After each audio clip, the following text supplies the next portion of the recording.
Warning: this podcast may contain graphic violence, sexual themes, and bad language. If our language offends you, we apologize, but we do not give a fuck. Be mindful of your kids listening. The Evil Never Dies podcast.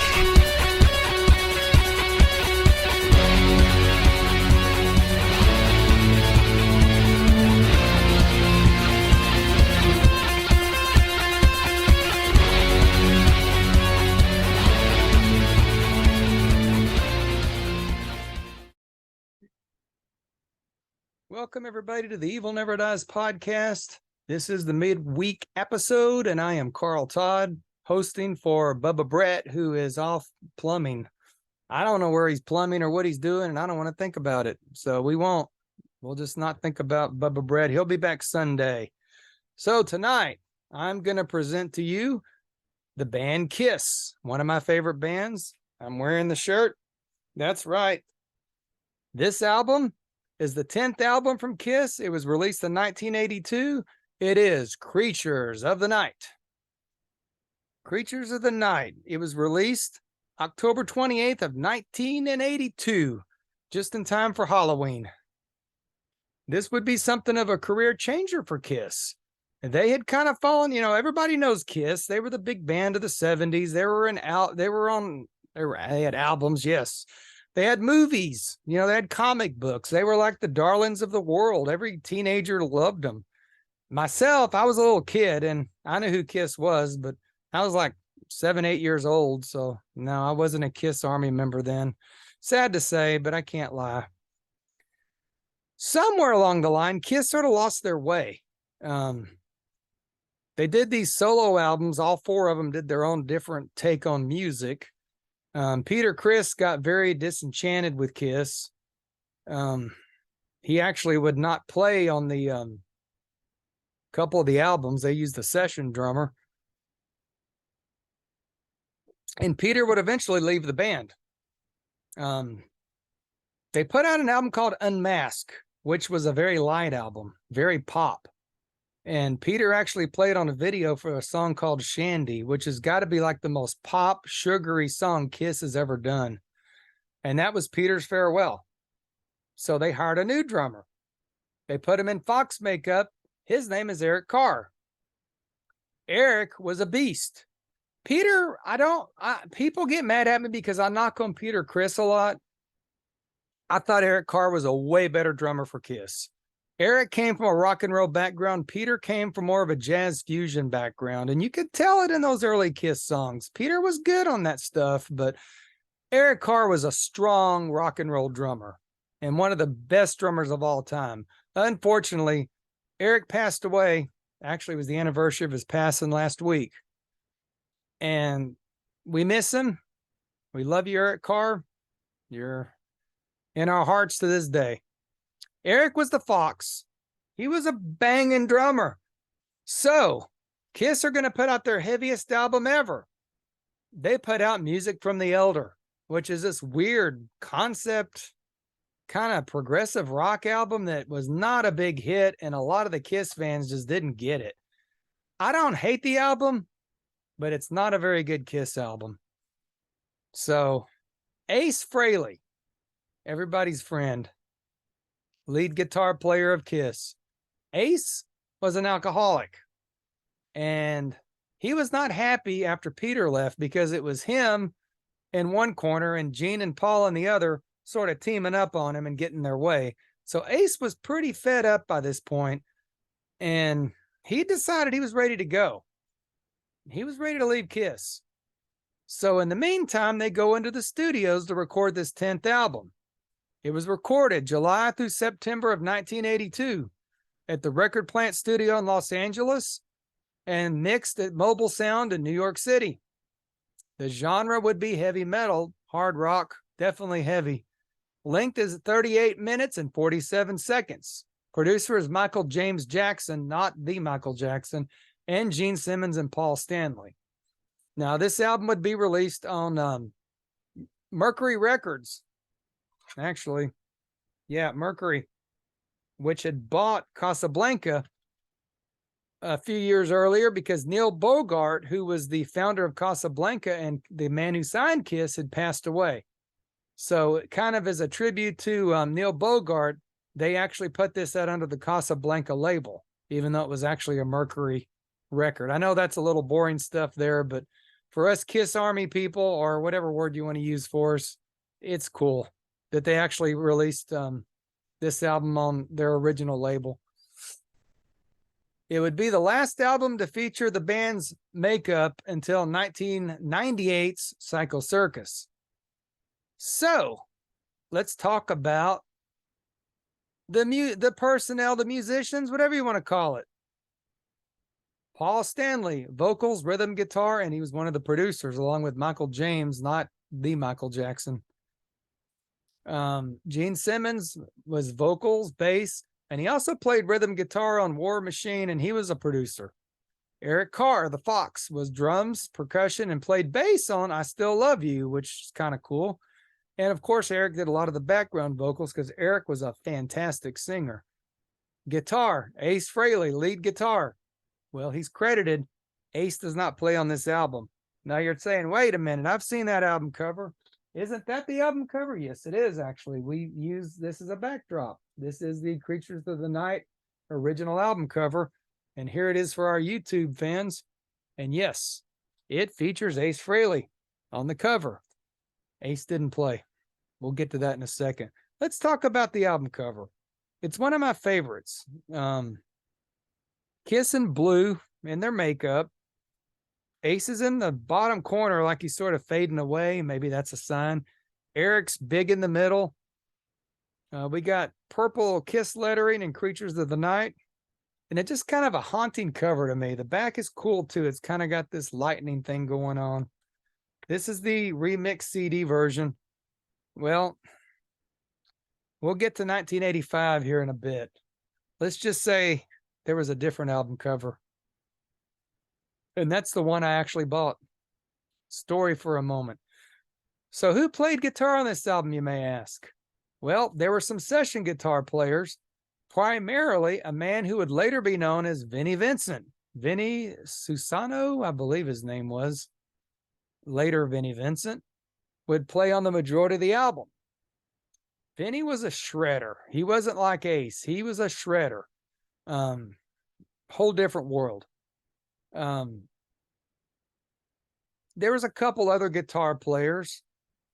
What's his name? Steve Ferris. That's his name. He was in the band Mr. Mister. They were an 80s band.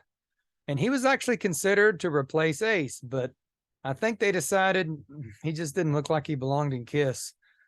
But he plays on it. Some guy named Robin Ford. I think he was in some local band. So again, Kiss has used session musicians before, but this is the first time that well, actually it's not, because Peter didn't play on several, but this is the first time that Ace did not play on an album, even though his face is planted right there on the album. So let's go over the track list. This is the original release. Now that's important because we got 1985 to go on here in a minute. Original 1982 release. First song, track 1, Creatures of the Night. Creatures of the Night, title track. This is a good song. Right away, it starts out with a real good drum beat. And you know, they're not playing around this time. This is not music from the older, and it's certainly not Shandy. This is a heavy song and is a good intro to the album. I'm a big fan of the song Creatures of the Night. I still have it in my playlist, play it all the time. Track 2, Saints and Sinner. It's a Gene song. It's a pretty heavy song. A lot of bass in there. Definitely a Gene. You can always tell Gene songs versus Paul songs because Gene always has a little bit of a heavier edge on it. Saint and Sinner's a good song. Track 3 is Keep Me Coming, which is a Paul song, and it's one of what we would call a Kiss filler. They just threw it in there. It's not a very good song. It's not memorable. Every Kiss album has one. This is the one. Track 4, Rock and Roll Hell, co-written by Bryan Adams. Yes, that Bryan Adams. Very heavy song. Funny enough, this song would be covered in the 2000s by Ace Frehley on his Origins album. So it makes me ponder, if Ace had stayed in Kiss long enough and been on Creatures of the Night, how would it have turned out? Well, I've heard Ace say before, he thinks he would have still been in the band if they would have put Creatures of the Night out instead of Music from the Elder. So there you go. What if? Rock and Roll Hell's a good song. Danger of track 5. It's another Paul song that's sort of a filler.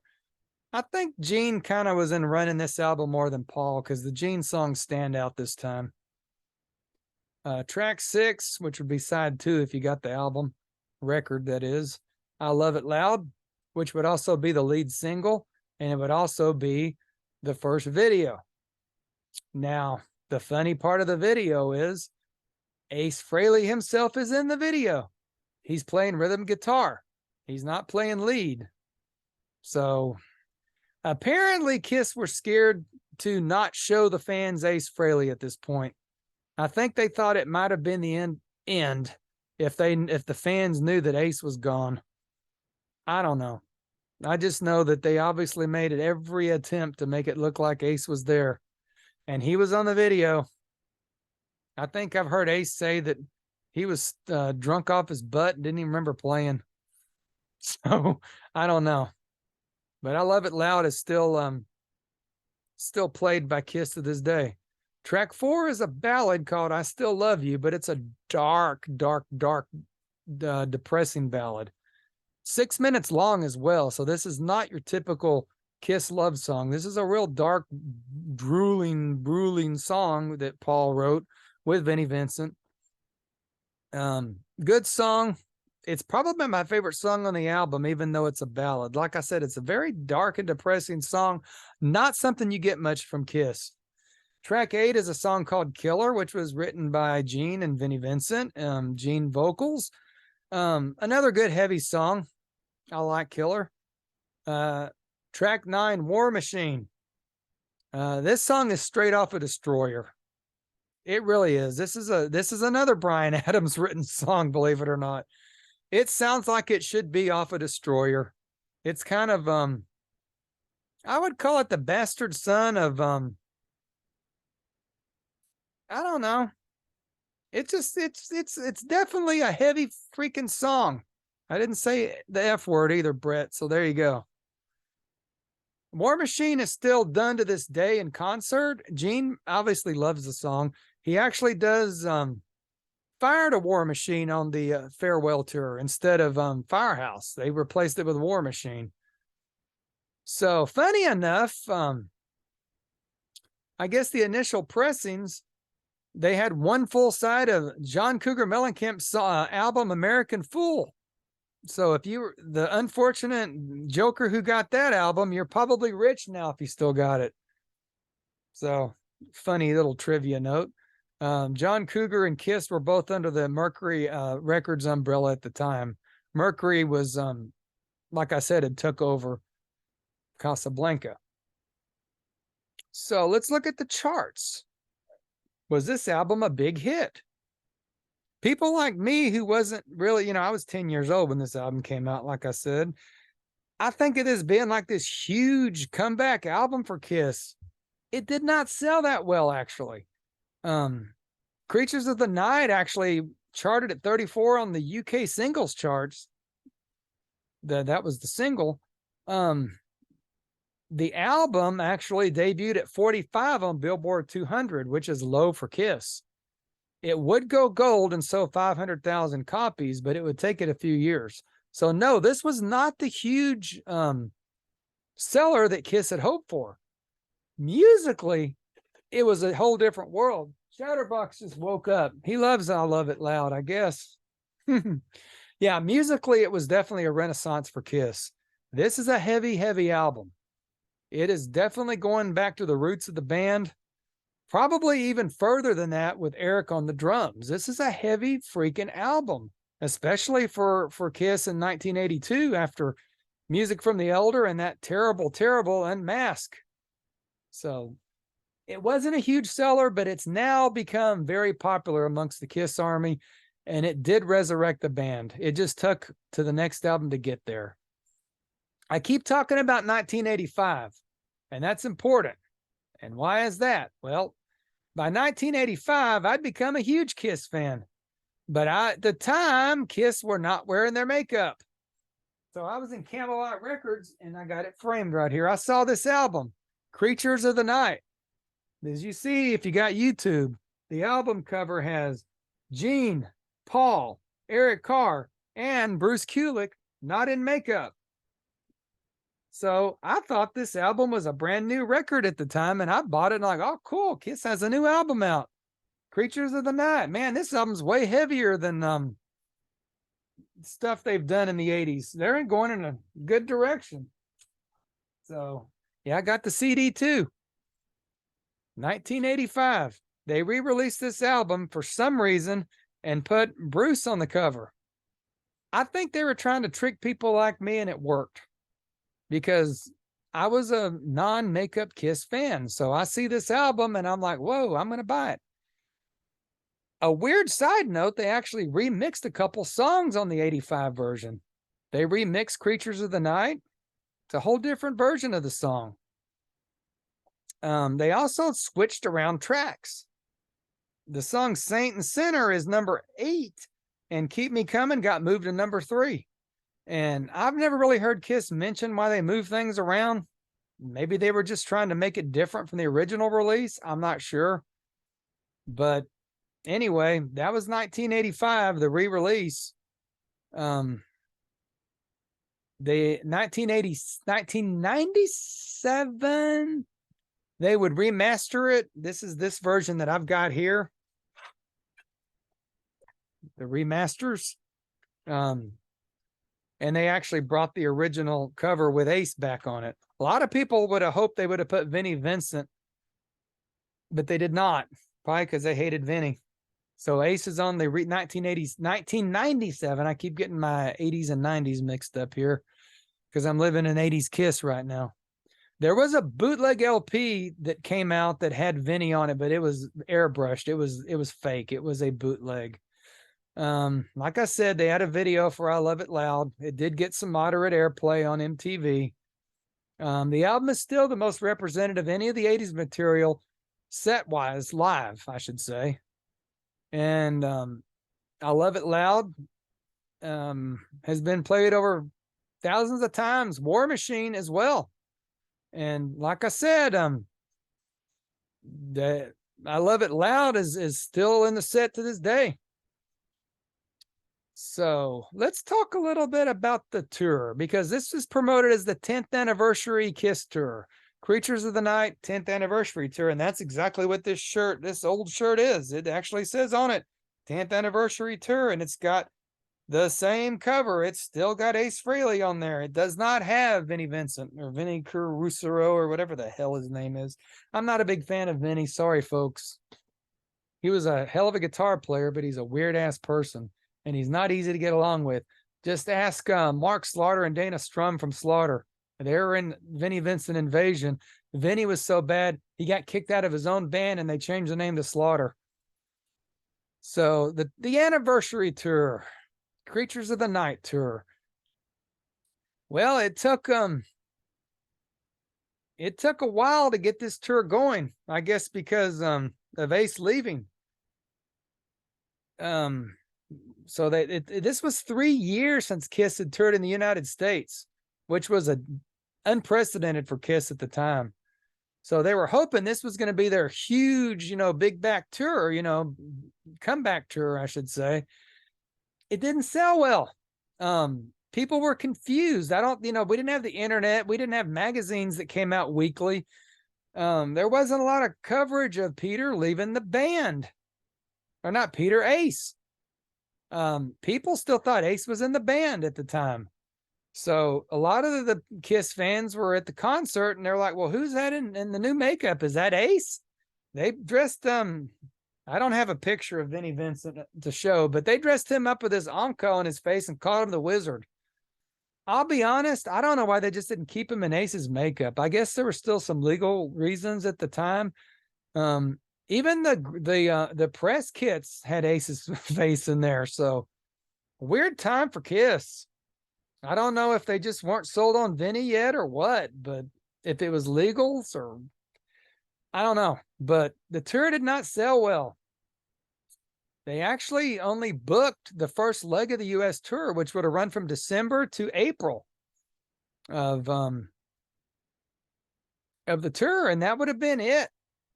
They then went to Brazil and had one of the biggest shows of all time that Kiss has ever played. This thing drew like over 100 and almost 50,000 people to Rio de Janeiro. It was the biggest concert Kiss had ever played. And ironically, it would become the last makeup show that the band would ever do. I'm not sure at the time if they knew they were going to take the makeup off yet or not, but they went out with a bang. The tour might have been a disappointment, but that show was huge. Now, the highlight of the entire tour's visual effects was Eric Carr's tank drum. It was this big, huge tank that blew fire out, and it looked like it was rolling along. So it was a really cool stage setup. The set list kind of went back and forth. The Rock and Roll Hell, which I love the song, was dropped after 3 shows. Keep Me Coming only got played 2. And for some reason, they played I Love It Loud twice and dropped Strutter in Brazil. So they had a wide variety of opening acts. The Plasmatics, which was this weird band that had this chick that was crazy. I'm not a big fan of them. Night Ranger. And actually on the last few dates, Motley Crue actually opened because I think Gene realized that the Crue probably would draw more. It was in California. The Crue drew more in Los Angeles than Kiss would at the time, which was sad. But poor ticket sales. It wasn't the big comeback that that people like me were led to believe at later day. Musically, yes. Sales and tour, no. It just wasn't. Maybe that's why it got re-released in 85. They tried to remarket it to a new audience. I don't know. So, Creatures of the Night. My take on it. I like the album a lot. I love the heavy direction it went in. And I'm still a big fan of it. I still have a lot of these songs on my playlist. Creatures of the Night, the song. Rock and Roll Hell. I Love It Loud. And I Still Love You. And even War Machine. I still listen to those songs quite frequently. Compared to that terrible, terrible, terrible Unmask and the pretty disappointing music from The Elder. As a Kiss album, it's disappointing. Creatures of the Night, by far and wide, is a great album.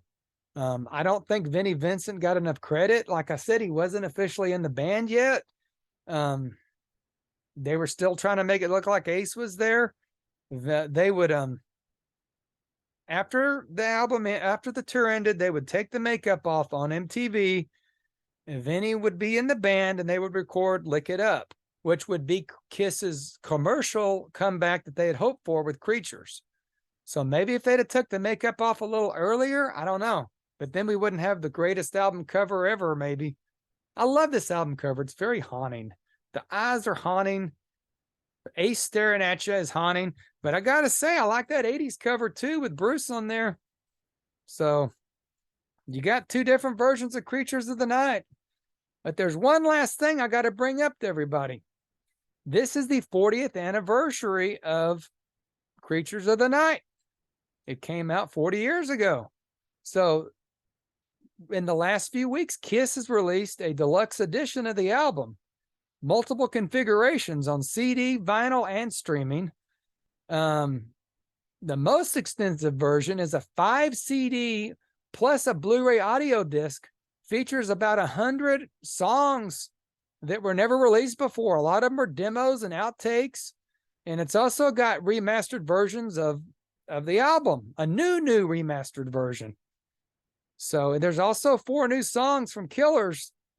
Killers was a compilation album that came out outside of the United States. So we get those songs, I think, for the first time on an actual release, because Killers was an import.